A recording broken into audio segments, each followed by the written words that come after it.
I'll tell you what, guys, I want to be right. But if I go to 3 different sources to give me information about Francis Ngannou and Tyson Fury's upcoming boxing match, I get 3 different answers. Now, if you guys are Chael marks, you're loyal to the channel. You just heard me say that they're going to box, and that's the first time I've said that they're going to box. I've been a real stick in the mud about this to tell you they're going to do something. They're going to create something. Well, my source for saying they're going to go create something is Tyson Fury, and my reconfirming of my source is Francis Ngannou. It's Journalism 101. Cite your source. I have interviews from Tyson Fury. I mean, he was going to do everything from doing the cage with 4-ounce gloves and Mike Tyson as a special referee. I'm not making this stuff. This is what he said. And then you had Francis Ngannou that said they're going to meet. They're going to come up with something. Maybe 8 rounds, maybe 4-ounce gloves, maybe clinching is okay. He threw these things out. I'm not over here making these things up. These are my sources. I should be able to trust them.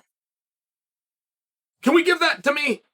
If I come over and I'm throwing shade on this fight like I'm doing, or I'm getting behind it, but I'm giving you guys facts that I got directly from Tyson or directly from Francis, should I be able to do that? Because now it comes out that they are going to box. Well, what does that mean? That means that the WBC, which will not be sanctioning this, which means the WBC belt is not on the line. Now, guys, that's a form. That can change in a form. But apparently that's the way that this is right now. Is still stating that this will, in fact, go on their professional record. That's a massive deal. I mean, this is an absolutely massive point. And there's a game that's unfolding in front of everybody's eyes and nobody is seeing it. Nobody is even discussing this but me. And they're not discussing it because they're not as sophisticated and or intelligent. They don't understand that it's happening. But if these boys are going to go and box, they're going to actually box under the unified rules, and this will be recognized on their professional boxing record, then you're going to have to ask one question, which is, when did these conversations start? Because we heard about them a year ago. In fact, we heard about them 15 months ago. And 14 and 13 and 12 and 11 and 10, 9, 8, 7. So we did. Yes, we did. When Francis was under exclusive contract, it was a federal crime to approach him. Now, you get right around that as soon as you say it's an exhibition. Soon as you say it's the word exhibition.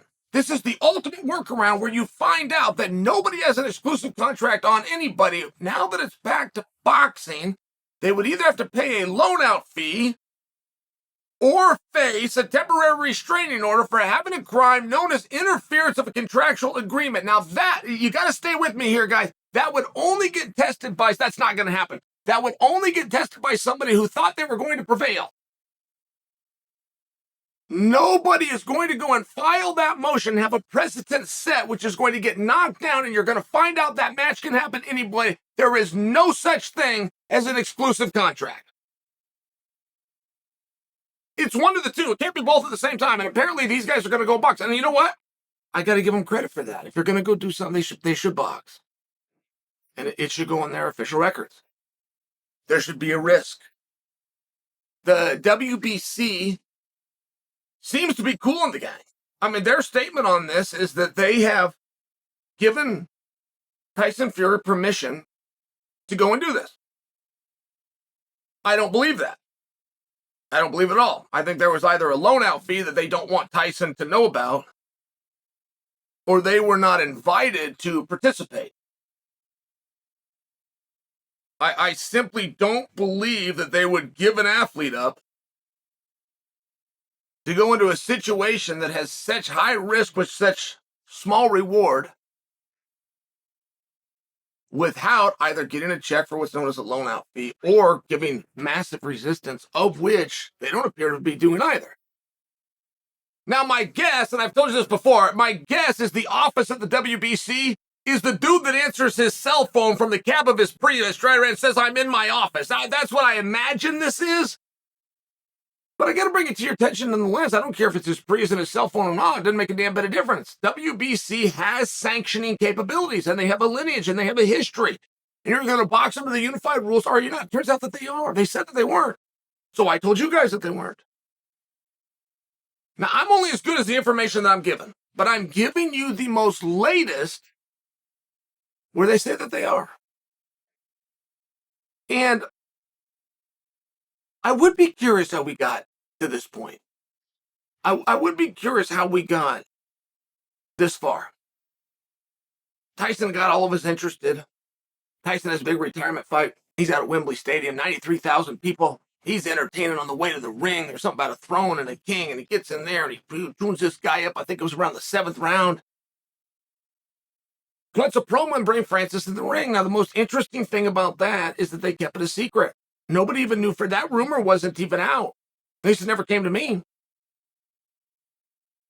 I never heard that Francis was even spotted in England. I never heard that Francis boarded a plane. I never heard Francis was at the event. I never heard that Francis was backstage. I never heard that he was in the front row. I would love to know how they pulled that off. It really was quite a treat to watch that event, and all of a sudden, you got Francis and Tyson in the ring together.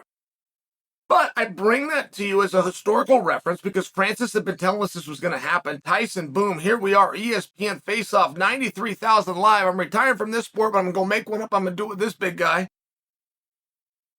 They start talking about the size of their manhood, and I'm not trying to be crass and or funny. That happened.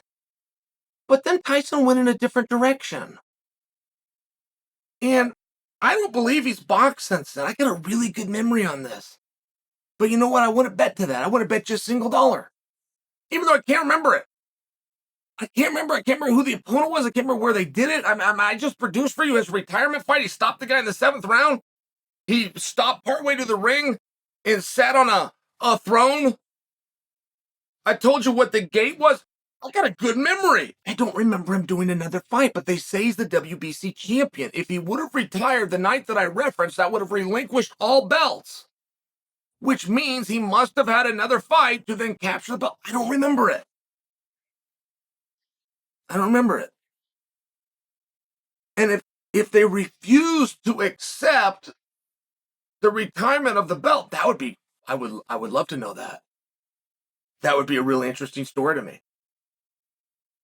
I mean, we almost saw that done in the UFC. Khabib said, I retired. They would not take his belt away. They kept him in the rankings. They kept him They kept him in the champion spot. They would not take that belt. They would not schedule another match. They flew him out. They talked to him. They flew out to him. They talked to him. They wanted to accept the belt back. Like, it could be a situation where both, right? Remember the old Seinfeld episode that both, it's like a breakup. It's not both sides don't have to turn the key. Only one does. Well, I don't know about that. If my memory's off and Tyson had a fight, well, then there's our answer. But if it's not, if Tyson never boxed since the day that he retired in front of 93,000 and the WBC just didn't accept the belt back because they knew it wasn't real and they knew he was going to return, I mean, fair play to them.